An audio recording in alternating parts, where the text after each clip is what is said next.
नमस्ते। आज हम एक बहुत ही दिलचस्प विश्लेषण पर बात करने वाले हैं। नमस्ते। ये भारतीय राजनीति के दो, आप कह सकते हैं, सबसे अहम चेहरों पर है। प्रधानमंत्री नरेंद्र मोदी और कांग्रेस नेता राहुल गांधी। बिल्कुल।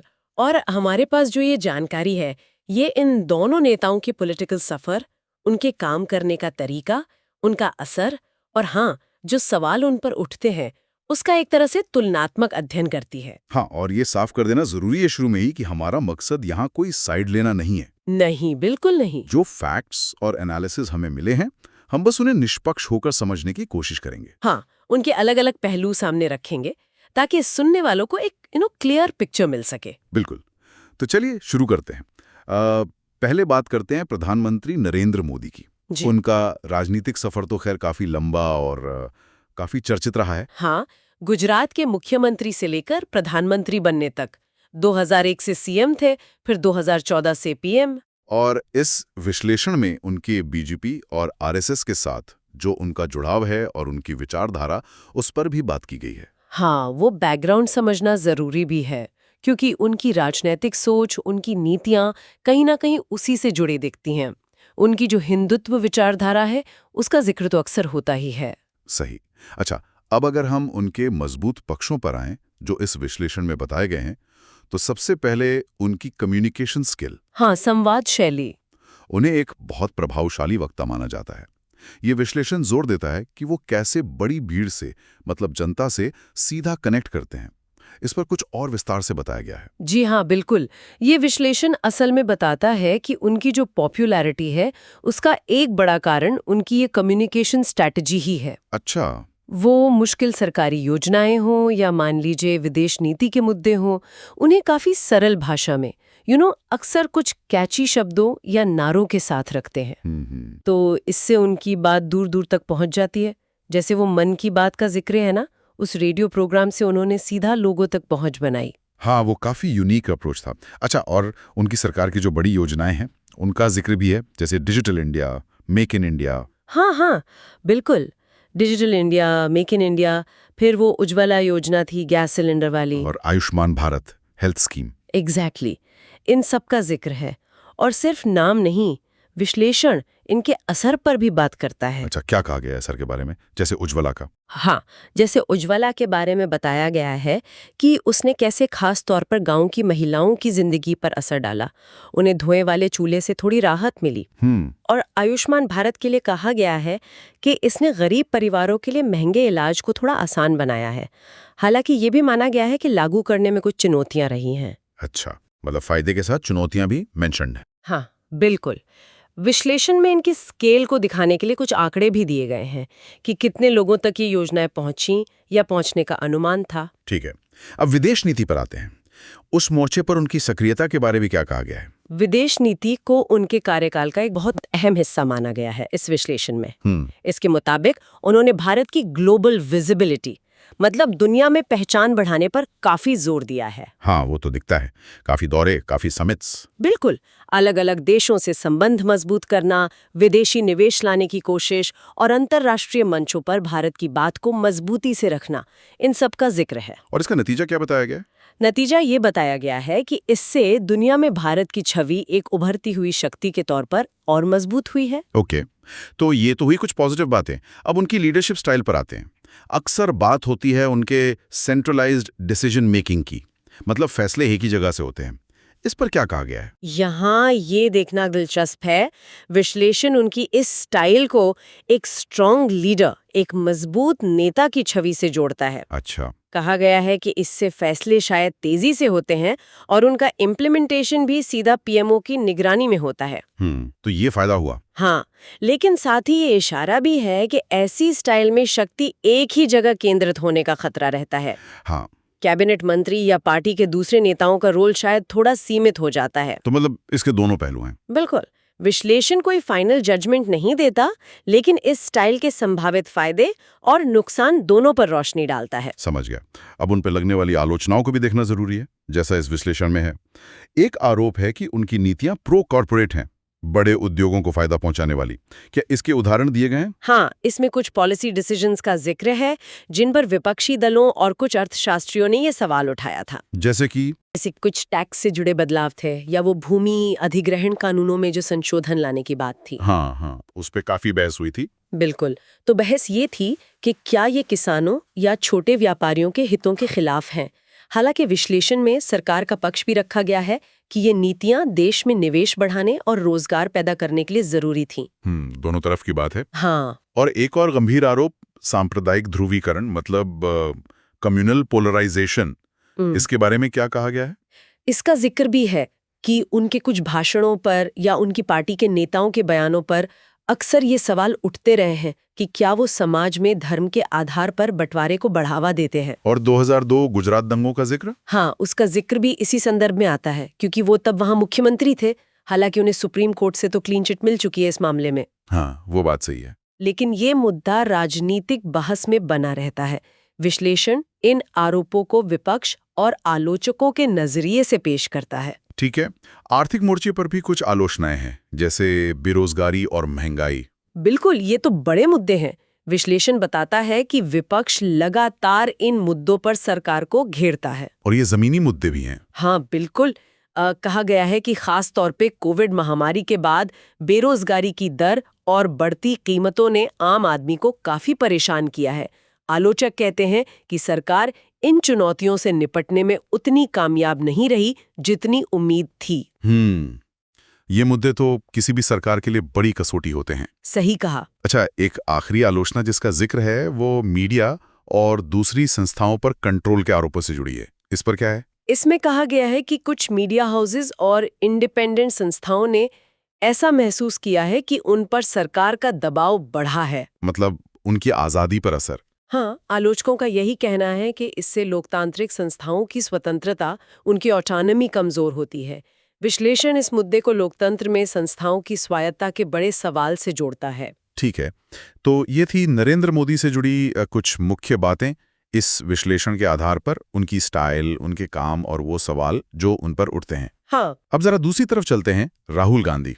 उनके बारे में ये विश्लेषण क्या कहता है? उनका परिचय तो खैर सबको पता ही है, नेहरू गांधी परिवार की विरासत, कांग्रेस पार्टी में उनकी सीनियर पोजीशन। हाँ, और हाल के सालों में खासकर वो जो भारत जोड़ो यात्रा थी, उसके बाद उन्होंने अपनी राजनीतिक छवि को एक नई दिशा देने की कोशिश की है। हाँ, उस यात्रा का जिक्र तो काफी हुआ था। बिल्कुल, और ये यात्रा इस विश्लेषण में एक महत्वपूर्ण घटना के तौर पर दर्ज है। तो उनके मजबूत पक्षों में क्या गिना गया है? क्या युवाओं से जुड़ने की कोशिश? जी, इसमें कहा गया है कि वो लगातार यूथ से जुड़े मुद्दे उठा रहे हैं, जैसे शिक्षा, रोजगार, भविष्य की चिंताएं। और उनकी कोशिश जमीनी स्तर पर लोगों से, खासकर कमजोर वर्गों से सीधा संपर्क बनाने की रही है। भारत जोड़ो यात्रा को इसी कोशिश के एक बड़े सिंबल के तौर पर देखा गया है। और इस यात्रा का फोकस क्या था? किन मुद्दों पर? यात्रा के दौरान उन्होंने मुख्य रूप से सेक्युलरिज्म यानी धर्मनिरपेक्षता, देश की एकता, भाईचारा और सामाजिक न्याय जैसे मूल्यों पर जोर दिया। अच्छा। विश्लेषण कहता है कि ये एक तरह से बीजेपी की राजनीति के जवाब में एक नैरेटिव बनाने की कोशिश थी। वो मोहब्बत बनाम नफरत वाली बहस को सेंटर में लाना चाहते थे। इसके अलावा क्या कुछ खास वर्गों या मुद्दों पर उनका फोकस रहा है? हाँ, यहाँ ये बात निकल कर आती है कि उन्होंने किसानों के मुद्दे, बढ़ती बेरोजगारी और देश में आर्थिक असमानता, इन पर लगातार आवाज उठाई है। विश्लेषण में जिक्र है कि वो कैसे इन मुद्दों को अपनी राजनीति के केंद्र में रखने की कोशिश कर रहे हैं। और इसका राजनीतिक महत्व क्या बताया गया है? देखिए, राजनीतिक महत्व ये है कि ये वो मुद्दे हैं जो बड़ी संख्या में लोगों को प्रभावित करते हैं और इन पर विपक्ष सरकार को घेर सकता है। तो इसे उनकी एक स्ट्रैटेजी के तौर पर देखा जा रहा है। आम आदमी और जो वंचित तबके हैं, उनकी आवाज बनने की कोशिश। उनकी एक सॉफ्ट इमेज या नरम छवि की भी बात होती है कभी-कभी, इस पर कुछ कहा गया है? हाँ, इसका जिक्र है। विश्लेषण में कहा गया है कि कुछ लोग उनकी इस नरम छवि को उनकी ईमानदारी और सादगी से जोड़ते हैं। अच्छा। शायद ये इमेज उन्हें कुछ खास तबकों में ज्यादा स्वीकार्य बनाती हो। लेकिन इसी विश्लेषण में ये भी इशारा है कि आजकल की जो राजनीति है, जहां मजबूत नेता वाली इमेज ज्यादा चलती है। हाँ, वो स्ट्रांग लीडर वाली बात। एग्जैक्टली। हाँ, तो उस माहौल में ये नरम छवि उनके लिए एक चुनौती भी बन सकती है। कुछ आलोचक इसे फैसले लेने की क्षमता में कमी के तौर पर भी देखते हैं। दिलचस्प पॉइंट है। तो ये तो हुई उनकी स्ट्रेंथ्स। अब जरा आलोचनाओं पर आते हैं। उनकी लीडरशिप क्वालिटी पर अक्सर सवाल उठते हैं। इस विश्लेषण में क्या है इस पर? ये उनके खिलाफ सबसे कॉमन आलोचनाओं में से एक है और इसका जिक्र इस विश्लेषण में भी है। क्या कहा गया है? कहा गया है कि उनकी निर्णय लेने की क्षमता और राजनीतिक निरंतरता मतलब कंसिस्टेंसी पर उनके विरोधी और कुछ पॉलिटिकल एनालिस्ट भी सवाल उठाते रहे हैं। और पिछले कुछ चुनावों में कांग्रेस के प्रदर्शन को भी इससे जोड़ा जाता है। हाँ बिल्कुल, उसे भी इसी से जोड़कर देखा जाता है। और पार्टी के अंदर की स्थिति, कांग्रेस में अंदरूनी गुटबाजी की खबरें तो आती रहती हैं। जी, इस विश्लेषण में पार्टी के अंदर जो कमजोर एकता है उसे भी एक चुनौती माना गया है। अच्छा। कहा गया है कि अलग अलग राज्यों में पार्टी के सीनियर नेताओं में मतभेद और नेताओं का पार्टी छोड़कर जाना, ये सब खबरें कांग्रेस की इमेज और संगठनिक मजबूती को कमजोर करती हैं। और ये राहुल गांधी की लीडरशिप के लिए भी एक बड़ी चुनौती है। उनके पब्लिक स्पीकिंग स्किल्स पर भी काफी चर्चा होती है, खासकर सोशल मीडिया पर। हाँ, उसका भी जिक्र है कि उनके भाषण देने के तरीके या कभी-कभी उनके बयानों को लेकर सोशल मीडिया पर उन्हें काफी ट्रोलिंग का सामना करना पड़ता है। और इसका असर क्या होता है? इसका एक नेगेटिव असर ये पड़ता है कि उनके उठाए गए गंभीर मुद्दे भी कभी-कभी मजाक का विषय बन जाते हैं। इससे उनकी बात का वजन शायद कम हो जाता है।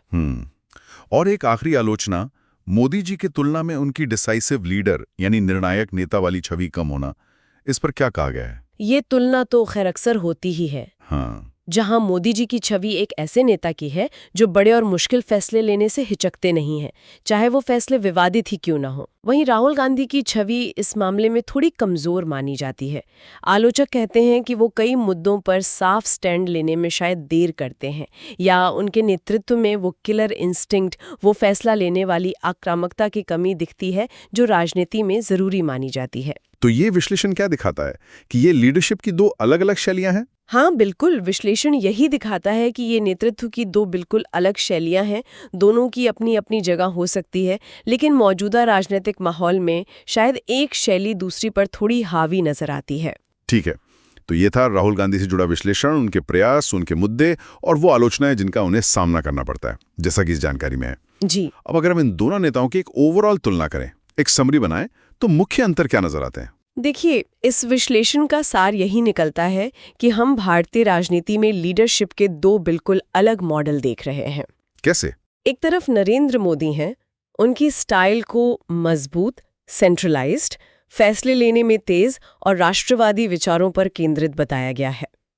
उनके समर्थक उन्हें विकास पुरुष कहते हैं, एक ऐसा नेता जो देश को आगे ले जा रहा है।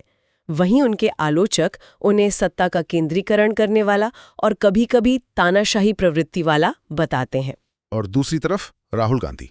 दूसरी तरफ राहुल गांधी हैं, उनकी स्टाइल को ज्यादा नर्म, लोकतांत्रिक मूल्यों पर आधारित और समावेशी मतलब इंक्लूसिव कहा गया है। अच्छा। वो सामाजिक न्याय, धर्मनिरपेक्षता, गरीबों के मुद्दों पर ज्यादा फोकस करते दिखते हैं। उनके समर्थक उन्हें एक ईमानदार, संवेदनशील नेता मानते हैं जो देश के बहुलतावादी चरित्र को बचाना चाहते हैं। लेकिन उनके आलोचक उन्हें नेतृत्व के लिए उतना फिट नहीं मानते, कमजोर कहते हैं और कभी-कभी गैर गंभीर या नॉन सीरियस तक कह देते हैं। तो इस तुलना से जमीनी राजनीतिक हकीकत के बारे में क्या पता चलता है? अभी स्थिति क्या है? विश्लेषण इस तरफ इशारा करता है कि फिलहाल नरेंद्र मोदी और उनकी पार्टी बीजेपी देश की राजनीति में एक डोमिनेंट फोर्स बने हुए हैं। मतलब मजबूत स्थिति में है। हाँ, उनके पास एक मजबूत संगठनिक ढांचा है और मोदी जी की व्यक्तिगत लोकप्रियता भी उनकी बड़ी ताकत है। और कांग्रेस और राहुल गांधी? वहीं राहुल गांधी और कांग्रेस पार्टी अभी भी आप कह सकती हैं खुद को फिर से खड़ा करने के दौर से गुजर रहे हैं। उनके सामने सिर्फ बीजेपी की चुनौती नहीं है, बल्कि पार्टी को फिर से संगठित करना और जनता का विश्वास जीतना, ये भी बड़ी चुनौतियां हैं। तो इस सब का क्या मतलब निकालें? यही कि दोनों नेताओं के रास्ते और चुनौतियां बिल्कुल अलग हैं? हाँ बिल्कुल, दोनों अलग अलग तरह की राजनीति को रिप्रेजेंट करते हैं और उनके सामने लक्ष्य भी अलग अलग है। एक तरफ सत्ता बनाए रखने और अपनी विरासत को मजबूत करने का दबाव है, तो दूसरी तरफ विपक्ष को एकजुट करने और पार्टी को फिर से सत्ता में लाने का संघर्ष। तो आज हमने इस विश्लेषण के जरिए नरेंद्र मोदी और राहुल गांधी की राजनीतिक शख्सियतों के अलग अलग पहलुओं को समझने की कोशिश की। जी। हमने देखा कि उनकी लीडरशिप स्टाइल कितनी अलग है, उनकी ताकतें क्या हैं और किन आलोचनाओं का उन्हें सामना करना पड़ता है। और ये सब उस जानकारी पर आधारित था जो हमें मिली। और इस पूरी चर्चा के बाद एक आखिरी विचार जो शायद सुनने वालों के मन में छोड़ा जा सकता है, हाँ बिल्कुल, वो ये है कि राजनीति में नेताओं की जो छवि बनाई जाती है या बन जाती है, वो कितनी स्थिर होती है, और जो जमीनी हकीकत है जैसे आर्थिक मुद्दे या सामाजिक बदलाव, वो इन छवियों को कितनी तेजी से बदल सकती हैं। ये बहुत महत्वपूर्ण सवाल है। हाँ, और जनता इन अलग-अलग लीडरशिप स्टाइल को कैसे देखती है, कब किस तरह की स्टाइल को ज्यादा पसंद करती है, ये भारतीय लोकतंत्र का एक हमेशा से दिलचस्प और निर्णायक सवाल बना रहेगा। और शायद दोनों नेताओं का भविष्य इसी पर निर्भर करेगा कि वो इन बदलते समीकरणों को कैसे समझते हैं और उन पर कैसे रिएक्ट करते हैं। बिल्कुल सही, बहुत सही बात कही। इसी विचार के साथ आज की इस गहरी पड़ताल को हम यहीं समाप्त करते हैं। हमारे साथ जुड़ने के लिए धन्यवाद। धन्यवाद।